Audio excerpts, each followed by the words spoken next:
am a disco. Fire in the Taco Bell.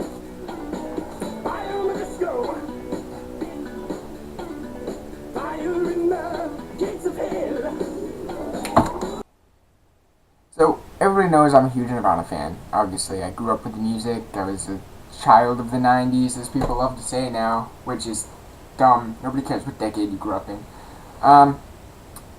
I found out today, actually, that on I think it's tonight's, concert, the 12-12-12 concert that happened a couple weeks back, or, no, that's tonight. I'm so lost. Paul McCartney is playing with Dave Grohl, Chris Novoselic, and Pat Smear. Yeah, Nirvana is playing with Paul McCartney. That's happening. That's going down tonight. There's nothing we can do about it. I mean, I love the music that they produce together, meaning Dave and Kristen and Pat, but I don't like Paul McCartney. I'm a huge Beatles fan, but I'm not a Paul McCartney fan.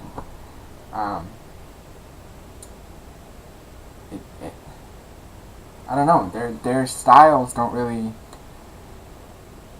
mesh. I guess I don't. It's weird, but it's gonna happen. And you can either be upset about it, like some people are, or saying, "Oh, nobody can replace Kurt," and they shouldn't be doing this, but they've done it before. Chris has played shows with the Foo Fighters, and he was on either their last album or the album before. I don't know what number record Dave is on now, but you know, Kurt's gone. I'm not saying that people should that Dave and Pat should leave Foo Fighters and get Chris and start Nirvana again. Whether they find somebody else to sing or Dave sings and they get a drummer or whatever. I'm not saying they shouldn't do that. They can if they want. The music will still be awesome. And if they play original Nirvana songs, they'll still be awesome. So what's the big deal? They're not even playing Nirvana songs tonight. They're playing music that they wrote specifically for the event, because it's like a Hurricane Sandy relief benefit concert thing. You know what I mean? So, I guess be happy that they're playing together, and be happy that they've got somebody as musically inclined as Paul McCartney to work with them, because that's awesome. I mean, Dave is obviously a pretty solid songwriter. Paul McCartney clearly is a solid songwriter. And they're all excellent musicians, so why shouldn't they play together? I don't know. I just thought it was an interesting fact that I would lay on you. Even though you probably knew about it long before today. But I didn't, so it's in this video now. You're welcome. Okay, so you're probably looking at this, asking what the hell you're looking at. Is it an Audi? Is it a Ford? Is it a... What is this? So, let me tell you. There's a Chinese vehicle by Yumaardo. I'm probably not pronouncing that right, but they're not going to watch this. Called the Mustang F16. Yes, you heard that right. It is a Mustang F16. Now, let me tell you why that's interesting. Apparently Yumaardo, however you say their name, has a history of sort of ripping off other companies' cars. Apparently they do it all the time. The interior of this Mustang F16 has a Subaru Legacy kind of feel to it, because they make clones of the Subaru Forester. It has sort of an Audi, I don't know, A4 kind of look, maybe. That's what a lot of people are saying about it. I really don't see it because Audis are much nicer than this car. It's built like a Austin Maestro. If you don't know what that is, it is a compact hatchback. It was made back in the 80s and, I don't know, early to mid 90s maybe. I don't know when the last one was made. I don't look into this stuff. But it's electric, which is the interesting part. It has an 80 horsepower electric motor, supposedly. I don't know if that's true. With a top speed of 68 miles an hour, which isn't too bad for an electric car, I guess. But it has a range of full battery of 162 miles, which makes it probably one of the better electric cars out there. I know the Nissan Leaf that everybody is, well, not everybody, but that Nissan was making a big deal of, only had 100 miles to a full charge, which kind of sucks, because that wouldn't even get me to my business partner's house and back on a full battery. But I don't know, I thought that was kind of cool. So there you go, you learned something new about cars today. Final thing I'm going to talk about is a couple months ago. I don't know if it's still going on. I haven't kept up with this story as much because I just found out about it pretty recently. But as of early to mid-October, New York police officers were being forced to find suspicion or else they'd be punished by being given midnight shifts in the worst parts of the neighborhoods. So basically, either start writing tickets and arresting people for nothing, or we're going to send you to a place where you're going to get shot. That's absolutely ridiculous. There's footage of one guy being stopped 4 times in one day because he had a messenger bag and they wanted to know what was in the bag because he wasn't white.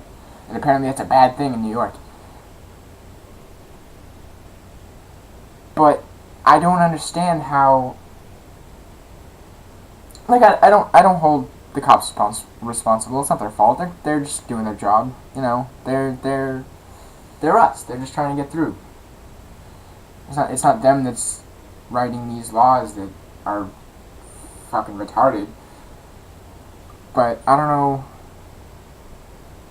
what goes through your mind when you write something like that. When you tell somebody who's supposed to be helping people that you have to start, like, tormenting innocent people's lives for no reason just because we can make you do that. Where does that thought process come from? I don't know. I don't know what the world is coming to or where it already is. And because that's already here. People always talk about, oh, the government's out of control. The government's been out of control for 200 years. We know this. This is all documented. This right here shows you that the government doesn't care about you. The government only cares about money and ways to make that. That's all it is. The entire, I don't even know where to move this conversation to. The fact that I think it's the NDAA, National Defense Authorization Act. That might be the one that I mean, the one that I'm actually thinking of. But there's some law that was put into place that can detain you completely indefinitely, forever, even if you didn't actually do anything. Like, say you follow, like, say there's a WikiLeaks Twitter account, which I don't even know if there is. Say you follow that. They can find that online, find out that you follow somebody who they consider a threat, and that immediately links you to that person in their mind, and that makes you an enemy of the US government. because you followed somebody on Twitter, or you visited a website once.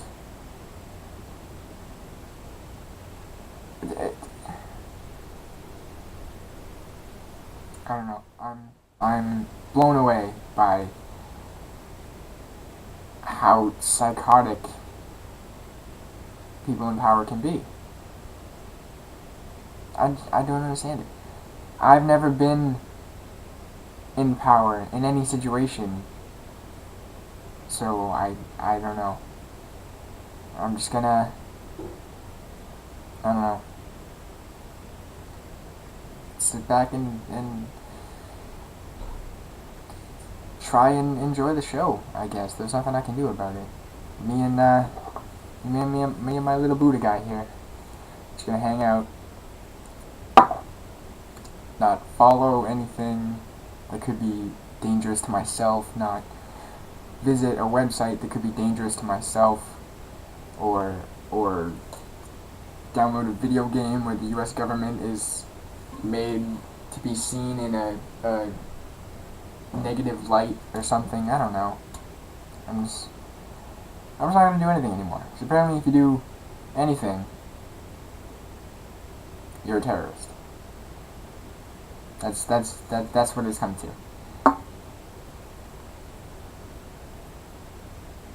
So, thanks for watching. I'll be back probably in a couple days, maybe a week. I don't know how often I'm gonna do these. But I'll be back in the future at some point. Maybe I'm already back because you're in the future watching this, and I'm in the future. So maybe I'm there. Maybe I'm there with you watching this. Because that's the only way people are going to watch this, is if I'm with them and I force them to. I tie them down and say, hey, you have to watch this. Or I'm going to hack your Twitter account and make you follow WikiLeaks. Anyway, bye-bye.